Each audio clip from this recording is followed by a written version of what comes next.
أعوذ بالله من الشيطان اللعين الرجيم بسم الله الرحمن الرحيم حسبنا الله ونعم الوكيل نعم المولى ونعم النصير الحمد لله رب العالمين الصلاة والسلام على رسول الثقلين جد الحسن والحسين بالقاسم محمد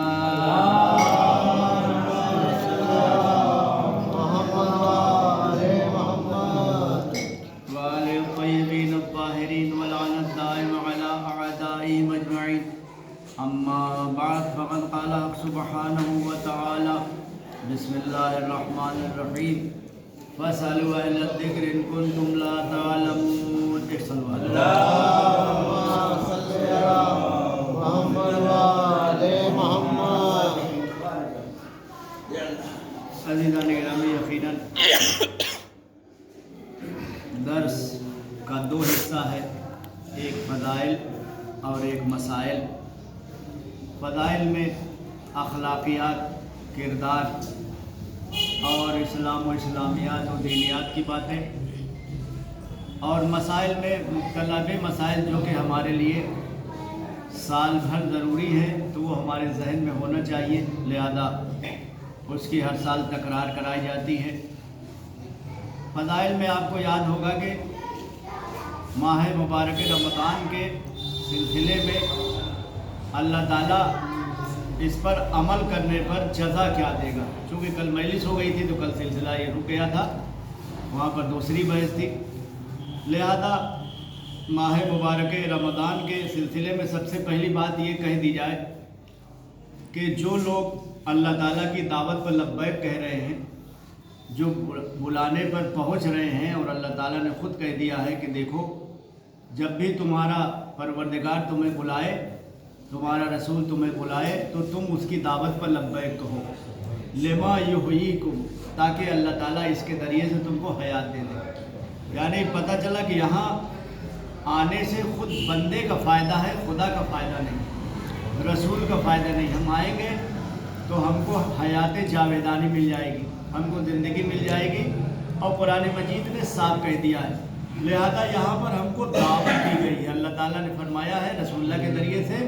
اذا دعیتم، جب کہ تم کو مدعو کیا گیا ہے، دعوت دی گئی ہے۔ اور یہاں سے ایک عقلی بات بھی ثابت ہو جائے کہ اللہ تعالیٰ نے آپ ہی کیوں کو بلایا۔ پوری دنیا میں اتنے لوگ ہیں، لیکن الحمدللہ جو اللہ کے چاہنے والے ہیں، رسول کے چاہنے والے ہیں، امام کے چاہنے والے ہیں، انہی کو مدعو کیا گیا ہے، ورنہ پوری دنیا بھری پڑی ہے، پوری دنیا میں نہ جانے کتنے لوگ ہیں۔ تو اس کو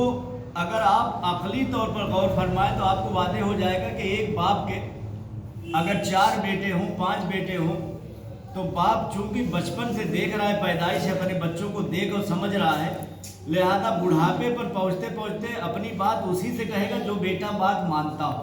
مثلا دوائی بھی لانا ہے تو 4 بچوں سے نہیں کہے گا،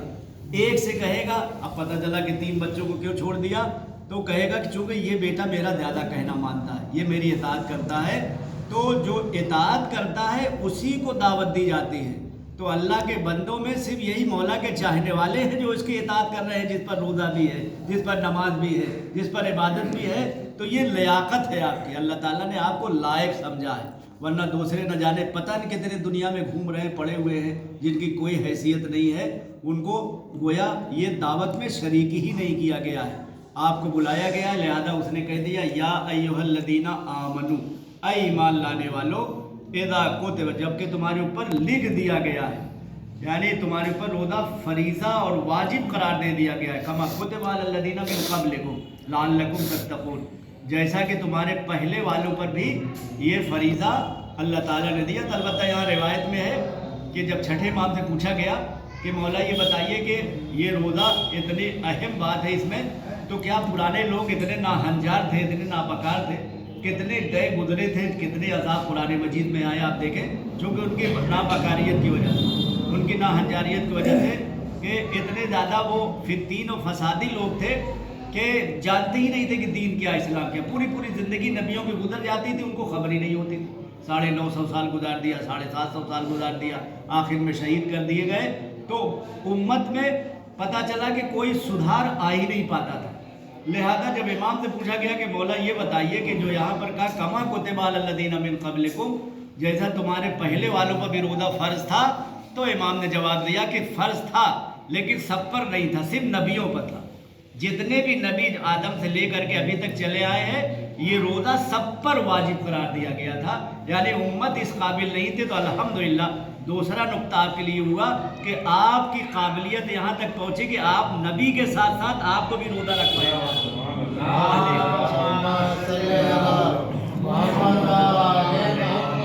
मतलब जो काम नबियों का था, जो काम रसूलों का था, वो आपसे लिए जा रहा है कि मौलाए कायनात ने रोज़ा रखा है, इमाम हसन ने रोज़ा रखा है, इमाम और बकिया इनके चाहने वाले जो इमाम के थे, इनके लिए तो मिलता है, इमामों के लिए भी मिलता है कि पूरी पूरी ज़िंदगी रोज़ा रखते थे। ये कैसे पता चलता था?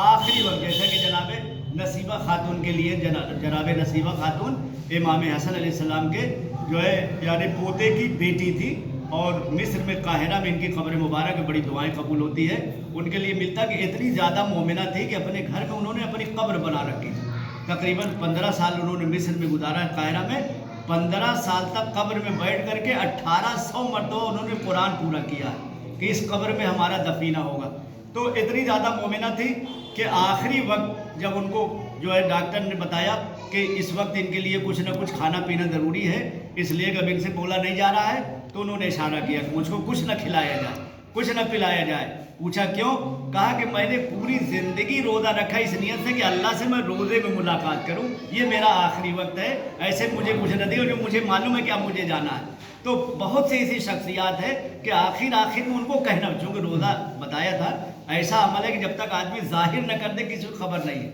ये बहुत बातिनी, बहुत अच्छा अमल है, जिसको कहा जाए बड़ा मुखलिसाना अमल है कि बहुत सारे अमाल जो हैं उसमें ये है कि इंसान देख रहा है, लिहाजा रियाकारी हो सकती है। आप नमाज़ पढ़ रहे हैं, लोग देख रहे हैं, आप हज करने लिए जा रहे हैं, लोग देख रहे हैं, आप खून से निकाल रहे हैं, लोग देख। लेकिन ये रोज़े का मसला ये है कि आपके अंदरूनी बात है, आप इसको छिपाए हुए हैं जब तक कि ज़ाहिर न कर दे। जैसा कि नौजवान के लिए है कि जब नौजवान की तारीफ़ हुई, वाह कितनी अच्छी नमाज़ पढ़ता है, ये बहुत बेहतरीन तरीके से एक साहब ने तारीफ़ कर दिया कि उसका देखा तरीका तो बहुत अच्छा, तो उसने जल्दी जल्दी नमाज तमाम किया। कहा कि आपको खबर भी है मैं रोज़े से भी हूँ। यानी पता चला नमाज की तारीफ़ इसलिए क्या दिखाई दे रही थी, रोज़ा उसका छिपा हुआ था। तो उसने खुद जब बता दिया कि मैं रोज़े से हूँ, यानी यहाँ पर इशारा ये है कि रोज़ा इतना मुखलसाना अमल है कि जब तक आदमी ज़ाहिर न कर दे उस वक्त तक ज़ाहिर जो है पता नहीं चलता किसी को। लिहाजा यहाँ पर जो तारीफ़ में आपको अल्लाह ताला ने हदिया दिया है कि आप समझिए कि 30 दिन के अंदर हमको उकताना नहीं चाहिए। बहुत जनाब मुख्तार के लिए मिलता है। जनाब मुख्तार जब लड़ते लड़ते लड़ते मेहराब तक पहुंच गए और ये हुआ कि अब शहीद हो जाएंगे, तो कुछ लोग को नरमी आई थोड़ा सा कि इतना तीर लगा हुआ है, इतना खून बह गया, इनको थोड़ा सा पानी पिला दिया जाए। चूँकि आपने देखा होगा सीरियल में भी आया है कि जब जैसे जैसे तीर लगता जाता था खसक खसक करके वो मेहराब तक पहुंच रहे थे कि मौला जहाँ पर शहीद हुए वहीं पर अब पहुंच जाए। कूफा की मस्जिद, वहाँ मेहराब में जैसे ही पहुंचे एक साहब ने पानी पेश किया तो आपने इशारा किया पानी ना पिलाओ। पूछा क्यों? कहा कि एक मुद्दत से मैं रोज़ा रख रहा था कि अल्लाह ताला से ऐसे ही मुलाकात करूँ। अल्हम्दुलिल्लाह मुलाकात का वक्त आ गया है। यानी पता चला कि ऐसे ऐसे लोग भी गुजरे हुए हैं, ऐसे लोग भी मौला के चाहने वाले। हम 30 रोज़े से परेशान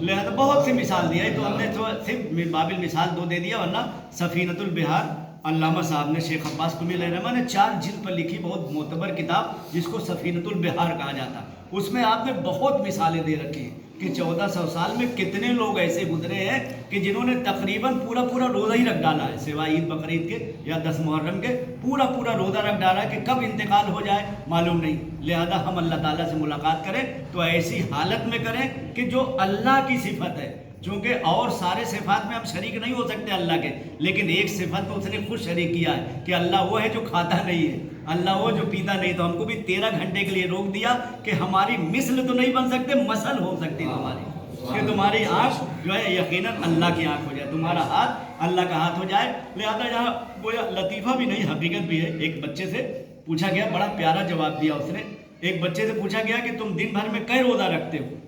उसने कहा कई रोज़ा रखते हैं। अब आप भी सुनेंगे तो हिल जाएंगे, ये क्या जवाब है? हालांकि सही जवाब है उसका।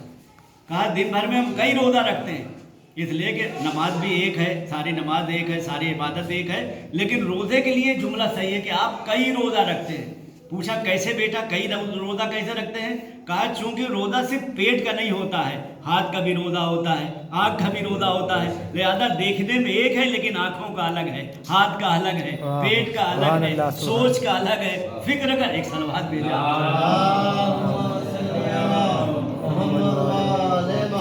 यानी जब हम रोज़ा रखें तो हर चीज़ को अपने काबू में रखें।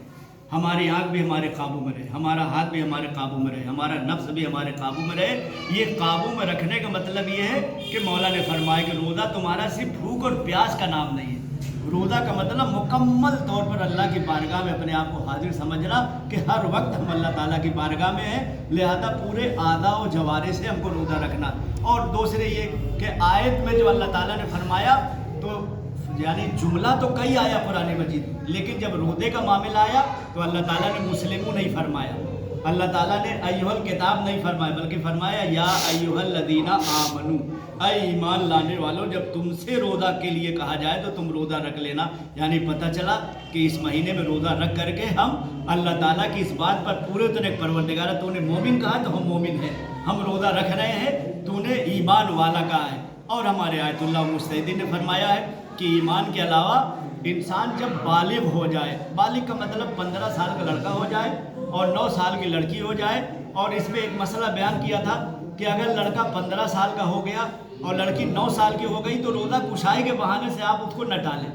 ये पता चला बेचारा आमादा है, घर में माहौल अच्छा है, सबको देख रहा है, अब वो भी कह रहा है कि हम भी सहरी करेंगे, हम भी आप कहें नहीं साहब अभी तो रोज़ा कुशाई नहीं हुई है, अभी तो ऐलान नहीं हुआ है, मोमिनीन को जमा करेंगे, दावत करेंगे, कुछ पैसा हो जाए तो ये अपने ऊपर न ले। हाँ ये ठीक है कि आप उसको रोज़ा रखाते रहें, जब आपके पास थोड़ा सा हो जाए, अपनी इफ्तार का नंबर है तो उसी में उसके रोज़ा कुशाई का ऐलान भी कर दें। अपनी तरफ से आप ये जिम्मा न लेके नहीं बेटा 10 तारीख के बाद रखना, 15 तारीख के बाद रखना, या तुम्हारा अभी पेपर चल रहा है या तुम्हारा इम्तिहान आ रहा है, आप उसके रोज़े नमाज को अपने सर पर न लें। चूँकि अभी ज़्यादा समझदार नहीं, भी बेचारा बालिग हुआ है, आप कहेंगे तो आपकी बात मान लेगा और ये कुरान के खिलाफ हो जाएगा। कुरान मजीद ने बहुत साफ तौर पर मना किया है कि देखो अपने वालिदैन की इताअत करना, लेकिन ऐसे वालिदैन जो अल्लाह के अहकाम से रोकते हो उनकी बात फिर न मानना, इसलिए कि तुमको मरने के बाद वालिदैन की तरफ नहीं जाना है, अपने अल्लाह की तरफ जाना है।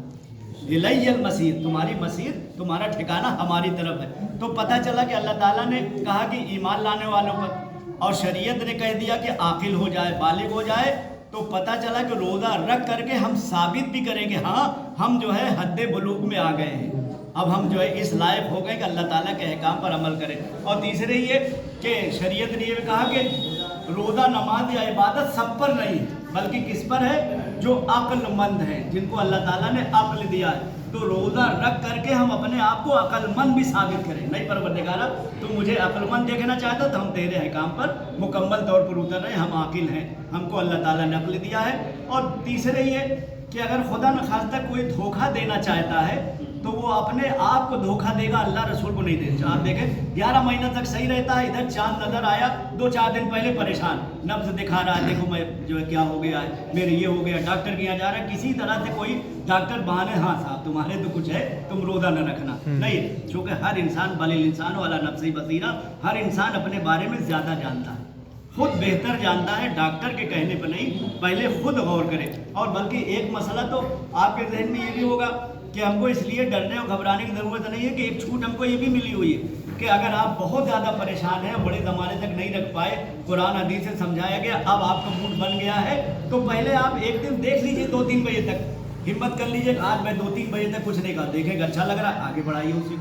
यानी नियत 2-3 बजे की नियत तो पूरी रहेगी, लेकिन आजमाने के लिए भी कहा गया कि एकदम आदमी नील न रहे, जीरो न रहे, कुछ तो लेकर के जाए। पता चला 30 रोज़ा समझाया गया, हम 15 भी नहीं अपने खाते में रखे, 20 भी नहीं। उसकी मिसाल ऐसे ही है कि जैसे कि अल्हम्दुलिल्लाह हमारे सबके जहन में है कि हमारी शिफात होगी, इमाम ने भी फरमाया शिफात होगी, लेकिन माशाअल्लाह आप देखें कि 4-5 साल का बच्चा है, वो पढ़ने के लिए आया, तो जब पढ़ने के लिए आता है पहले उसको पढ़ाया नहीं जाता, पहले उसको सादा वर्क दे देते, बेटा ये लिखो, ये बनाओ, कुछ ना कुछ नक्काशी करता रहता है। तो बेचारा अभी 5 साल का है,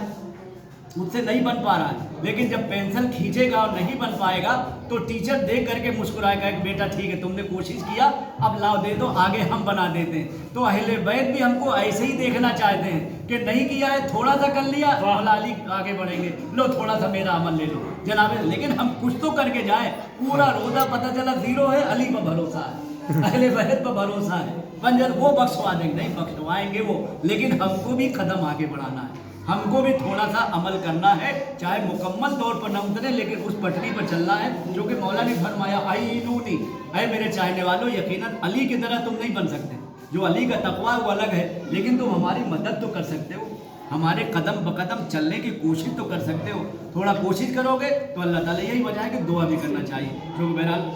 हमारे भी शुगर है और जब रोज़ा आ रहा था तो मैं घबरा, चूँकि 3-4 दिन पहले रोज़े से बहुत प्यास का एहसास हो रहा है, लेकिन अल्हम्दुलिल्लाह हमने दुआ की है परवरदिगार हिम्मत और ताकत दे। अल्हम्दुलिल्लाह तकरीबन आज 8 या 9 रोज़ा, एक दिन पहले हमने शुरू कर दिया, एहसास ही नहीं, 2 दिन पहले डर रहे थे कि साथ शुगर ज़्यादा है, तो इसमें दुआ भी काम आती है कि आदमी दुआ करे, खुदाया हिम्मत दे दे, ताकत दे दे, तेरे महीने के इस्तेकबाल करना है, तेरी दावत है, तेरी तरफ से बड़ी दावत मिली हुई है, तो आपको जो ये चीज़ करवाया जा रहा है इसकी जदा भी बहुत ज़्यादा है, इसका सवाब यानी जदा और सवाब अपनी जगह पर आपको रिसालत के मुकाबिल में लाया गया। जो काम रसूल करते थे वो काम आपसे करवाया जा रहा है, जो काम नबी करते थे वो आपसे, यानी कमा कुतबा के जो इमाम ने फरमाया, कहा कमा कुतबा से मुराद सिर्फ उम्मत नहीं है बल्कि उम्मत के अलावा रसूल हैं, नबी हर ज़माने के रसूल हैं। क्योंकि उम्मत इतनी ज़्यादा जो है वहाँ तक पहुँची नहीं थी कि सारे अमाल कर पाए, लिहाजा नबियों से करवाया गया, इमामों से करवाया। अल्हम्दुलिल्लाह आज ऐसी उम्मत मरहूमा है कि हर वो चीज़ जो पहले नबियों को मिला करती थी आपको मिली, यानी पहले किताब सिर्फ मूसा को मिली, लेकिन आज कुरान मजीद आपको भी दे दिया गया कि आपके दरमियान में इतनी बड़ी किताब है। तो बहरहाल बहुत फ़ख्र की बात है। एक हिस्सा हो गया जिसमें ये था फ़दाइल, और दूसरा ये कि बहुत ज़्यादा मसला पूछा जा रहा है सफ़र के बारे में। तो याद रखें कि आदमी जब अपने वतन से निकले तो अपना रोज़ा अगर बचाना हो तो दोपहर बाद निकले हो, जैसे ही 12:30 बन जाए, 12:28 पर यहाँ होता है तो उसका रोज़ा बच जाएगा। और अगर उसको सुबह ही निकलना है तो रात में नियत कर ले, रात में नियत करेगा कि सफ़र हमको करना है, और नियत करने के बाद फिर जब घर से निकलने लगेगा तो घर से कुछ खा पी के नहीं निकलेगा। जब 22 किलोमीटर हो जाएगा तो उसका रोज़ा अपने आप टूट जाएगा, वहाँ पर जा कर के तोड़ ले। ये नहीं कि अब तो जाना ही है, मसलन सफ़र करना है, आगरा जाना है, सुबह चाय बना के पी रहा है और वो कर रहा है कि हम तो मुसाफिर हैं। नहीं, मुसाफिर अपने घर से नहीं, मुसाफिर बाहर निकलने के बाद, मतलब फिरोजाबाद का बस अड्डा आ गया तो 22 किलोमीटर हो गया, अब उसके बाद आप मुसाफिर हो गए। तो रोज़ा बचाने की एक तरकीब ये है कि आप दोपहर बाद निकले, और जब पलट करके आएँ तो आप जो है ज़ोहर से पहले अपने घर पहुँच जाएँ। ज़ोहर से पहले पहुँच जाएंगे तब भी आपका रोज़ा बच जाएगा, और इसी तरह से ज़ोहर के बाद निकलेंगे आपका रोज़ा बच जाएगा। वरना अब एक मसला और आ गया कि पता चला कि एक भाई कहीं से फ़ोन आ गया, आपको जाना है साहब, आपने रात से नियत नहीं किया तो 10 बजे दिन में फ़ोन आ गया या 11 बजे, तो अब हुक्म ये है कि उस दिन का रोज़ा आप पूरा करें, उसके बाद ईद के बाद एक रोज़े की क़ज़ा करें। चूँकि आपने रात से नियत नहीं किया था, अब आप तोड़ के नहीं जा सकते कि एक बैग आ गया ऑर्डर, कहीं जाना था, जो उठाए और जो है अपना थैला ले करके चल दिए, तो अब यहाँ पर आपको रोज़ा मुकम्मल करना है। चूँकि रोज़ा मुसाफिरत का हुक्म भी रात से है, रात से आप सोचें। और अगर कोई कहीं जा रहा है हफ्ते के लिए, 6 दिन के लिए, तो इकामा अशरा की नियत कर ले, इकामा अशरा यानी 10 दिन की नियत कर ले कि खुदाया हम 10 दिन तक रहेंगे, चाहे 10 दिन ना रह पाए हो, एक आध दिन पहले ही चलाए, लेकिन 10 दिन रहकर अगर सोच करके गया तो रास्ते में तो उसका रोज़ा कसर है, लेकिन पहुंचने के बाद उसका रोज़ा नमाज पूरा सही, चूँकि इकामा अशरा करने पर। और चौथा मसला इस सिलसिले में, मसले बहुत ज़्यादा है, 18-20 है, मैं 4 मसले आज बयान कर रहा हूँ। चौथा मसला ये है कि सफ़र हलाल, सफ़र हलाल का मतलब ये है कि अपने घर से जहाँ पर जा रहा है, दिल्ली या बम्बई कहीं, तो ये सोच करके जाए या ऐसे ज़रियों से जाए कि जहाँ पता चलेगा नहीं हमारे लिए सफ़र हलाल है, हम जो है कोई बुरा काम करने जाए। लेकिन खुदा न खास्ता पता चला कि कोई मसलन गलत काम कर दिया है, उसने गवाह बना दिया, अब गवाही देने के लिए मसलन दिल्ली जा रहे हैं, तो उसका काम चूँकि नाजायज़ है तो आपकी गवाही भी नाजायज़ है। अब अगर आपने ये सोच के सफ़र किया तो आपका जो है नमाज भी पूरी है, आपका रोज़ा भी, यानी गिफ्ट सबके लिए नहीं है, ये गिफ्ट उन लोगों के लिए जो ईमानदार हैं, जिनका सफ़र हलाल है। यानी हराम सफ़र पर फिर अल्लाह ताला ये मसला उठा लेता है कि जो सज़ा है तो बाद में मिलेगी, अब तुम पूरी नमाज़ पढ़ते हुए आए, अब तुम पूरा रोज़ा रखते हुए आओ। बहरहाल आज जो है 5 मसला اور 5 اخلاق کی باتیں الحمدللہ تقریباً 20 منٹ میں اتنا حقیر نے عرض کر دیا. اور اس کے بعد ماشاءاللہ آپ التماس سے دعا کر رہے ہیں جو ماشاءاللہ آپ حضرات کی دعائیں فائدہ کر رہی ان کو، آپ کے بھتیجے کو، لہٰذا پھر سے آپ حضرات دعا کر